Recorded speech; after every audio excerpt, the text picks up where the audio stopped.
പ്രചാരണത്തിന് ആവേശമാവുകയാണ് രാഹുൽ ഗാന്ധി. ഇപ്പോൾ UDF യോഗം കഴിഞ്ഞ ശേഷം കണ്ണൂരിൽ നിന്ന് പുറപ്പെട്ടിരിക്കുന്നു. അശ്വിൻ വീണ്ടും ചേരുന്നു. അശ്വിൻ, എന്തൊക്കെ കാര്യങ്ങളാണ് കുറച്ചു മുമ്പ് രാഹുൽ ഗാന്ധി പറഞ്ഞിരുന്നത്? എന്താണ് പ്രധാനമായും ഇന്ന് രാഹുൽ ഗാന്ധി പറയാൻ പോകുന്ന കാര്യങ്ങൾ?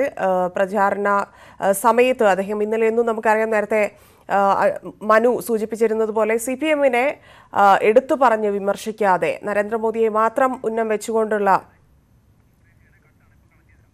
രീതിയിലായിരുന്നു ഇന്നലെ രാഹുൽ ഗാന്ധിയുടെ പത്തനംതിട്ടയിലും പത്തനാപുരത്തുമുള്ള സംസാരം. എന്തായാലും ഇന്നും അത്തരത്തിലൊരു സംസാരത്തിലേക്ക്, ഇല്ലെങ്കിൽ അങ്ങനെയൊരു പ്രസംഗത്തിലേക്ക് പോകാനായിരിക്കും ഒരു പക്ഷേ തീരുമാനം എടുത്തിരിക്കുക. എന്തായാലും തെരഞ്ഞെടുപ്പിനെ 3 വിഷയങ്ങൾ സ്വാധീനിക്കുമെന്നാണ് രാഹുൽ ഗാന്ധി പറഞ്ഞിരിക്കുന്നത്.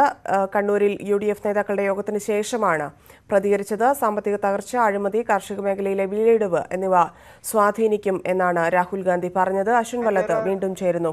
അശ്വിൻ, മറ്റെന്തൊക്കെ കാര്യങ്ങളാണ് രാഹുൽ അവിടെ പ്രസംഗിച്ചപ്പോൾ പറഞ്ഞത്? ഇന്ന് തെരഞ്ഞെടുപ്പ് പ്രചാരണ യോഗങ്ങളിലെല്ലാം രാഹുൽ ഗാന്ധി ഒരു പക്ഷേ പറയാൻ പോകുന്നത് ഈ പറഞ്ഞ 3 കാര്യങ്ങൾ മാത്രമാവുമോ?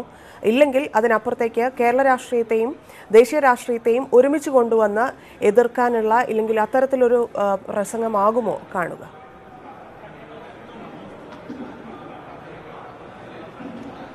ധന്യ, ഇന്നലെ പറഞ്ഞ അതുപോലെ തന്നെ അദ്ദേഹം കർഷകരുടെ പ്രശ്നങ്ങളും അതേപോലെ തന്നെ ഈ വ്യാപാര മേഖലയിലും ഒക്കെ ഉണ്ടാകുന്ന പ്രശ്നങ്ങളും അത്തരം വിഷയങ്ങളിലേക്കാണ് അദ്ദേഹം കൊണ്ടുവരുന്നത്. 3 കാര്യങ്ങൾ ഈ തെരഞ്ഞെടുപ്പിനെ ബാധിക്കുമെന്ന് പറഞ്ഞ അദ്ദേഹത്തോട് വടക്കൻ മലബാറിലെ രാഷ്ട്രീയ കൊലപാതകങ്ങളുമായി ബന്ധപ്പെട്ട ചോദ്യത്തിന് അദ്ദേഹം മറുപടി പറഞ്ഞത് ഇങ്ങനെയാണ്.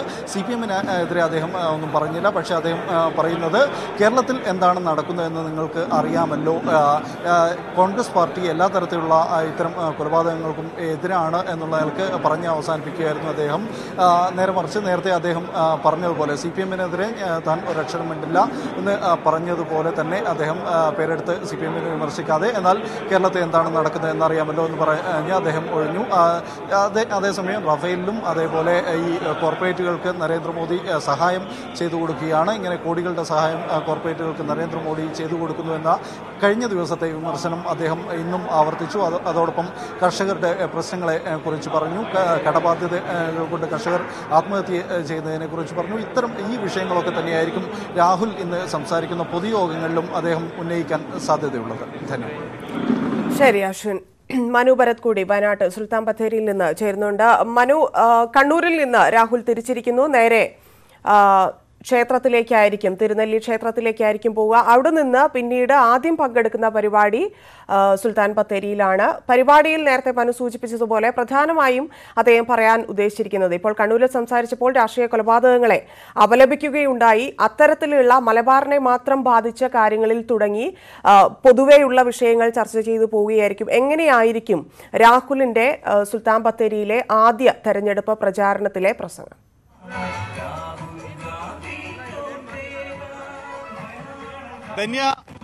രാഹുൽ ഗാന്ധി വയനാട്ടിൽ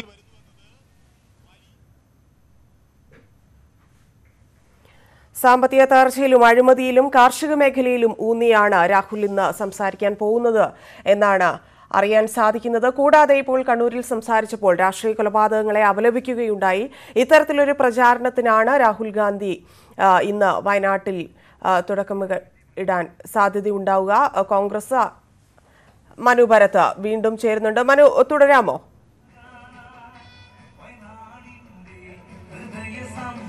ധന്യ, വലിയ കൗതുകത്തോടു കൂടിയാണ് വയനാട്ടിലെ കോൺഗ്രസ് പ്രവർത്തകർ രാഹുൽ ഗാന്ധിയുടെ വരവിന് ആയി കാത്തിരിക്കുന്നത്. അദ്ദേഹം തിരുനെല്ലിയിലെത്തി ഈ ക്ഷേത്ര ദർശനം നടത്തി പിതൃതർപ്പണ ചടങ്ങുകളിൽ പങ്കെടുക്കുന്നതോടുകൂടി രാഹുൽ ഗാന്ധി വയനാടുമായുള്ള തന്റെ ആത്മബന്ധമാണ് അത്തരത്തിൽ വ്യക്തമാക്കാൻ ഉദ്ദേശിക്കുന്നത്. മാത്രവുമല്ല, രാഹുൽ ഗാന്ധിയെ സംബന്ധിച്ചിടത്തോളം മറ്റു മണ്ഡലങ്ങളിൽ നിന്ന് വ്യത്യസ്തനായി ഇവിടെ അദ്ദേഹം ഒരു സ്ഥാനാർത്ഥിയായി ജനവിധി നേടുന്നു. കോൺഗ്രസിന് മുകളിൽ വലിയ സമ്മർദ്ദം, 5 ലക്ഷത്തിലധികം വോട്ടുകളിൽ രാഹുൽ ഗാന്ധിയെ ജയിപ്പിക്കണം എന്ന നിലപാടാണ് കോൺഗ്രസ് നേതൃത്വം സ്വീകരിച്ചിരിക്കുന്നത്.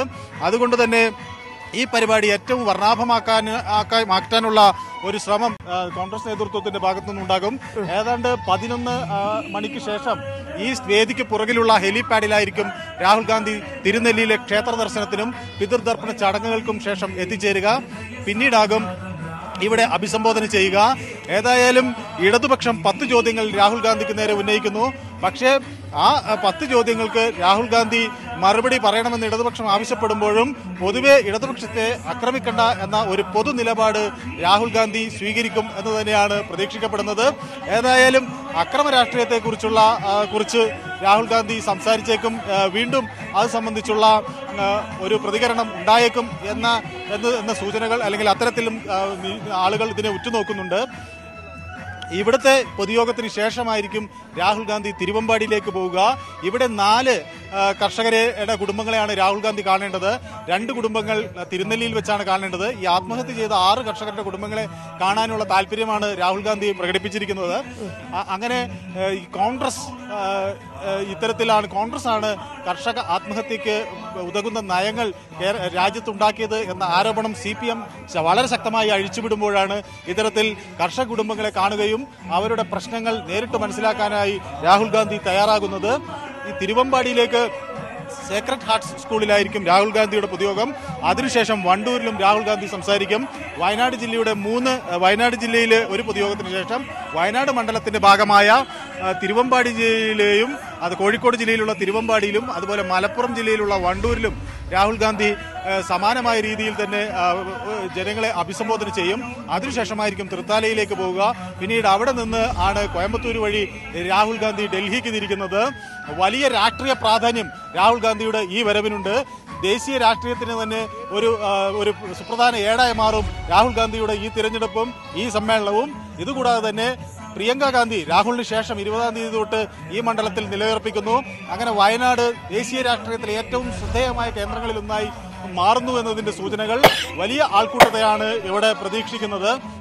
രാഹുൽ ഗാന്ധിയുടെ പ്രസംഗം വലിയ പ്രതീക്ഷയോടെ തന്നെ കോൺഗ്രസ് പ്രവർത്തകർ ഉറ്റുനോക്കുമ്പോൾ തങ്ങൾ ഉന്നയിക്കുന്ന രാഷ്ട്രീയ വിഷയങ്ങളിൽ രാഹുൽ ഗാന്ധി ഏതു നിലയ്ക്ക് പ്രതികരിക്കും എന്നതാണ് CPM-ന്റെ അതുപോലെ ആലോചന. അതേസമയം NDA സ്ഥാനാർത്ഥികളും നരേന്ദ്രമോദി ഉൾപ്പെടെയുള്ളവർ ഉന്നയിച്ചിട്ടുള്ള അമിത്ഷാ ഉൾപ്പെടെയുള്ളവർ ഉന്നയിച്ചിട്ടുള്ള രാഷ്ട്രീയ ആരോപണങ്ങൾക്ക് എന്തായാലും രാഹുൽ ഗാന്ധി അല്പസമയത്തിനകം തിരുനെല്ലിയിലെത്തും. അതിനുശേഷം അദ്ദേഹം സുൽത്താൻ ബത്തേരിയിലുള്ള തെരഞ്ഞെടുപ്പ് പൊതുപരിപാടിയിൽ പങ്കെടുക്കും. മനു ഭരത്താണ് വിവരങ്ങൾ നൽകിയത്.